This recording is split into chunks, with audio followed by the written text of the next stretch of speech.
Assalamualaikum warahmatullahi wabarakatuh. Bismillahirrahmanirrahim. Allahumma sholli ala sayyidina Muhammad. Alhamdulillah, pada hari ini kita bertemu lagi yang kita akan sharing terkait dengan bagaimana kita mendapatkan judul tugas akhir yang sangat dinanti-nantikan oleh mahasiswa tingkat akhir. Oke, bahwasanya yang harus diperhatikan oleh setiap kita yang sedang mencari judul tugas akhir, bahwasanya perhatikan jurusan yang kita ambil. Itu apa? Misalkan kalau dalam hukum itu apakah ilmu hukum atau jurusan hukum. Kemudian kalau di pendidikan itu apakah pendidikan A, B, C atau apa. Kemudian setelah kita fokuskan sesuai dengan jurusan perkuliahan kita, maka kita list bidang kajiannya.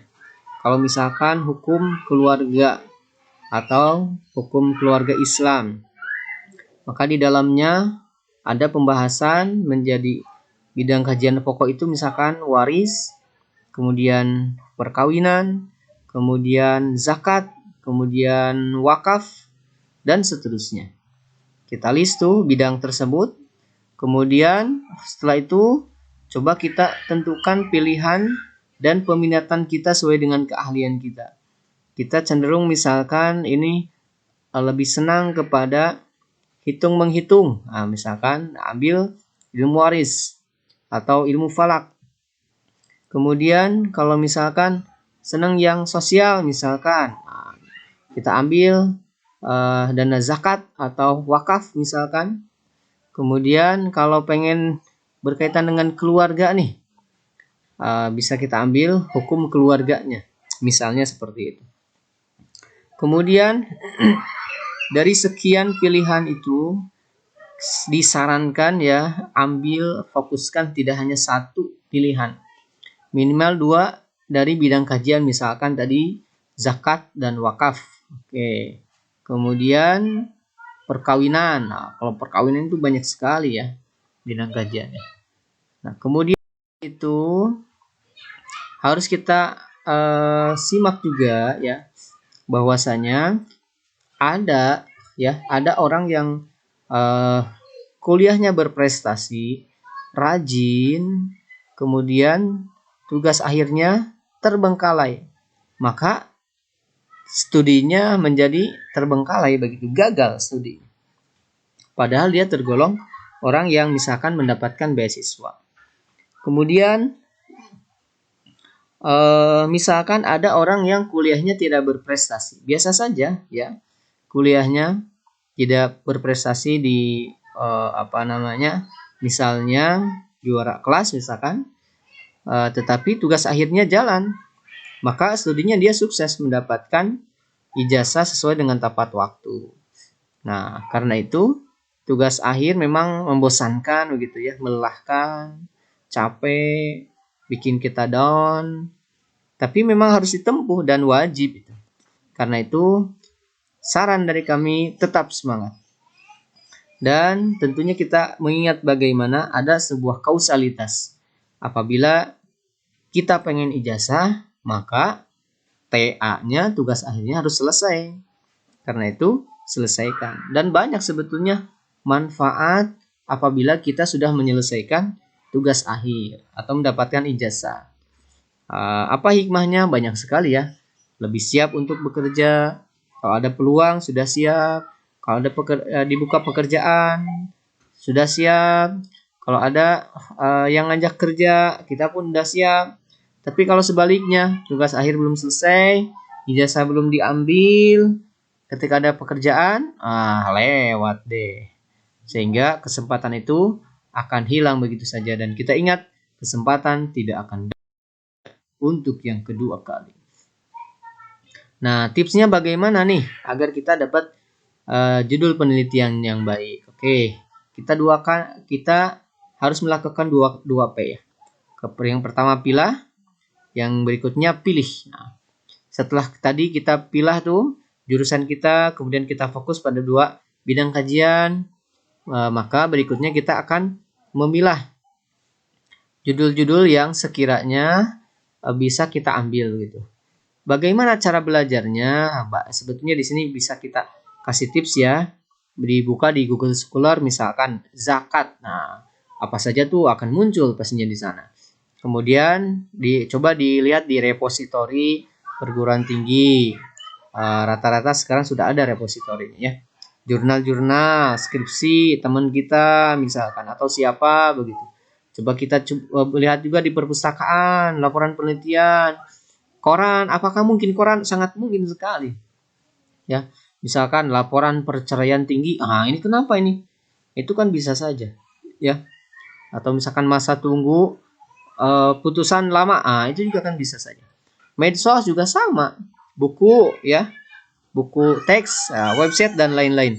Juga bisa kita lakukan dengan cara pengamatan atau observasi. Kalau dalam ilmu falak misalkan ada pengukuran arah kiblat, ada menggunakan aplikasi, ada yang manual, ada yang kompas dan macam-macam. Nah, kita coba lakukan pengolahan, lakukan praktik. Nah, itu kan hasilnya akan kita ketahui. Nah, dari sana itu kan akan muncul pertanyaan-pertanyaan. Kemudian dari sana bisa kita konsulkan dan insya Allah akan jadi sebuah judul gitu ya. Kemudian jangan lupa setelah kita dapatkan judul itu, cek dan recheck judulnya. Barangkali ada yang sudah melakukan penelitian tentang itu. Nah, karena kalau tidak cek dan recheck nanti capek ya. Judulnya sudah dibuat, ternyata ada orang lain yang sudah buat dan sama, nanti dianggap plagiat. Kalau dianggap plagiat, maka gagallah itu tugas akhir. Oke ya, seperti sini misalkan. Ini bisa kita merenung ya, apa ini nih judulnya nih. Kemudian ini praktek, kemudian ini coba kita mengamati. Coba ini kita buka di buku-buku perpustakaan penelitian dan lain sebagainya. Sehingga kita akan memunculkan tanda tanya. Pertanyaan besar itulah yang akan mengarahkan kita mendapatkan judul skripsi. Nah, contohnya nih ya, contoh ini. Kita nih yang saat ini berada di generasi yang sangat mudah dengan teknologi yang canggih, belanja offline dan online. Pernahkah kita bandingkan? Kalau saya pernah ya.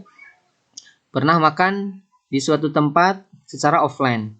Kemudian coba kita secara online. Oh, ternyata ada selisih harga. Nah, padahal objeknya sama, tempatnya sama, hanya beda caranya, yang satu online, yang satu offline, kemudian ada selisih harga. Nah, kira-kira secara prinsip fikih muamalah itu sesuai atau tidak? Nah, itu kan bisa ya. Bisa diangkat menjadi sebuah judul besar gitu ya. Kemudian jadwal sholat digital dan manual, apakah sama atau beda? Nah, barangkali kan kita bisa lakukan gitu ya.